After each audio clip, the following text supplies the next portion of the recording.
Salut, bienvenue sur Yvonne Channel. Mon nom c'est Reno, content de vous retrouver aujourd'hui pour une nouvelle vidéo. Dans la vidéo d'aujourd'hui, on va répondre à la question de l'un de nos abonnés au sujet de la preuve de fonds pour Entrée Express. Donc, si ça vous intéresse, restez scotchés. On a reçu la question de l'un de nos abonnés qui aimerait savoir est-ce que pour la preuve de fonds pour Entrée Express, il faut absolument que j'ai l'argent dans mon compte à moi ou alors est-ce que je peux me faire parrainer par quelqu'un d'autre, peut-être un membre de la famille ou un ami qui lui aurait ces fonds à sa disposition et qui voudrait bien se porter garant pour ma procédure. Donc avant d'aller directement répondre à la question, je préfère qu'on comprenne un peu c'est quoi la preuve de fonds. Donc, pour le programme Entrée Express, l'une des exigences qu'on demande aux candidats, c'est de pouvoir justifier qu'il sera en mesure de se prendre en charge lui-même et sa famille une fois qu'il va arriver au Canada pendant une période de 3 à 6 mois, le temps pour lui de s'adapter, de trouver un travail, etc. Donc, et pour ça, on lui demande à lui, le requérant principal, de justifier un montant d'à peu près 12 000 dollars canadiens pour lui-même et à peu près 3 000 dollars canadiens pour chaque personne qui l'accompagne. Donc, pour ceux qui sont du côté de l'Afrique, par exemple, ça représente quand même un montant énorme parce que 10 000 dollars canadiens, par exemple, c'est déjà dans les 4 millions de francs, c'est 4 millions 300. Donc, si vous prenez 12 000 dollars canadiens pour une seule personne, c'est déjà dans les 5 millions, peut-être 6 millions. Et s'il faut ajouter à cela son conjoint ou un enfant ou deux enfants, le montant commence à être assez consistant. Bon, pour ceux qui viennent peut-être de l'Europe où la monnaie là-bas c'est l'euro, ce montant, disons qu'il est relativement moins pesant. Mais tout compte fait, c'est une somme qu'il va falloir justifier. Donc, comme je l'ai dit, ce montant est supposé pouvoir démontrer, en fait, avoir ce montant signifie pour le gouvernement canadien que vous êtes en mesure de vous prendre financièrement quand vous arrivez. Si vous n'avez pas la possibilité de trouver un travail rapidement, au moins vous n'aurez pas à vous déranger. Donc, c'est pour ça qu'on vous demande de pouvoir justifier que vous avez cette somme à votre possession.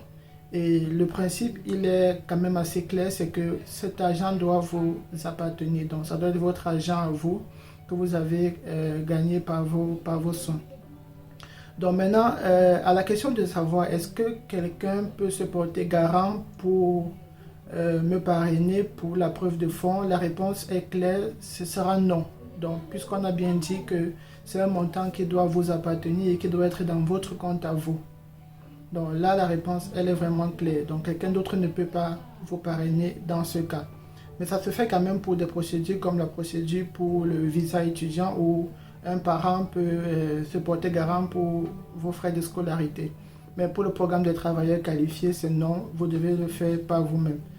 Maintenant, comment est-ce que vous pouvez peut-être trouver une solution à cette situation? Supposons que vous n'avez pas peut-être la totalité du montant, mais que vous voulez toujours avancer avec votre projet. Là, vous avez peut-être quelques astuces que vous pouvez explorer. Donc, dans le cas par exemple de cet internaute qui a un oncle qui a cette somme et qui veut l'aider, l'une des possibilités serait que cet oncle-là vous donne cet argent pour que vous puissiez le mettre dans votre compte à vous. Donc, s'il est en mesure de le faire, ça va pouvoir vous aider. Mais attention, c'est qu'il faudra pouvoir prouver que cet argent vous appartient. Donc, dans le cas d'espèce, c'est que si cette personne est prête à vous aider, il faudrait que vous mettiez l'argent dans votre compte et que vous fassiez la paperasse administrative pour prouver que l'argent vous appartient. Par exemple, que c'est un don que la personne vous a donné. Donc, il va falloir peut-être rencontrer un notaire et que ce soit comme si vous léguez le montant. Donc là, ça devient quand même un peu difficile parce qu'il faudrait que la personne vous fasse assez confiance pour faire ce genre d'opération avec vous et être certain que, ok, peut-être plus tard, vous allez pouvoir lui redonner son argent. Mais au moins, si vous voulez passer cette étape, vous pouvez faire ça et la paperasse va pouvoir justifier que cet argent vous appartient. Mais à côté aussi, ce qu'il faudrait faire, c'est qu'il faudrait se rassurer aussi que un tel montant que vous mettez dans votre compte soit déposé quand même le plus tard possible du moment où vous allez faire votre demande d'immigration. Donc, parce que si le montant est déposé peut-être, je sais pas, une semaine, 2 semaines, avant que vous nous sortiez votre relevé de compte pour justifier les frais qu'on vous a demandé, ça va quand même attirer l'attention. Donc à ce moment, c'est que plus tôt vous pouvez le faire, ce serait mieux. Et aussi, c'est que si vous voulez prendre ce genre de risque ou bien si vous voulez prendre ce genre d'aide, rassurez-vous aussi qu'il y a quand même une certaine corrélation avec votre revenu habituel. Donc, prenons un exemple. Si vous avez un salaire, je ne sais pas, de 50 000 par mois et que vous décidez peut-être de prendre de l'argent chez quelqu'un pour mettre dans votre compte,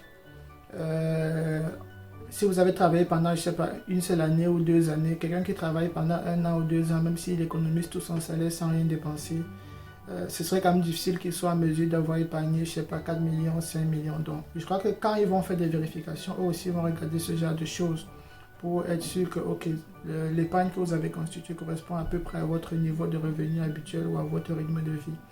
Sauf si, justement, dans un autre cas, ce serait que quelqu'un vous a fait don de cette fortune. Ça peut être un parent ou quelqu'un, mais il faudrait quand même qu'il y ait une paperasse qui puisse le prouver. Donc, ça c'était juste pour vous donner des idées qui peuvent vous aider, mais il faut bien retenir que c'est clair, que cet argent doit être votre argent qui doit certainement peut-être venir de votre revenu, de vos épargnes ou des activités que vous menez, et vous devez être en mesure de pouvoir justifier effectivement que cet argent vous appartient s'il y a un seul élément qui peut lever le doute là-dessus. Donc, clairement, on ne peut pas se faire parrainer par quelqu'un d'autre pour la preuve de fonds dans le programme des travailleurs qualifiés. Et ça représente quand même un challenge pour les gens qui veulent immigrer par le programme Entrée Express parce que avoir une somme genre 12 000 $, 15 000 $, c'est pas assez évident, surtout pour ceux qui sont en Afrique. Donc, certains sont souvent bloqués à ce niveau. Bon, par contre, avec le programme Arrima, le montant n'est pas aussi élevé. Donc, par exemple, quand on convertit en francs CFA, la somme exigée pour Arrima, c'est dans les 1 500 000 si on est tout seul. Et ça augmente légèrement quand on est accompagné par les membres de sa famille. Donc, voilà un peu en ce qui concerne la preuve de fonds. Donc, si vous avez d'autres questions auxquelles vous voudrez qu'on apporte des réponses, vous pouvez laisser un commentaire, vous pouvez nous écrire à travers notre adresse email et on va trouver le temps de répondre à cette question ou de faire une vidéo comme celle-ci qui pourrait aider beaucoup d'autres personnes. Donc, on se dit à la prochaine fois pour la prochaine vidéo et portez-vous bien. Bye bye.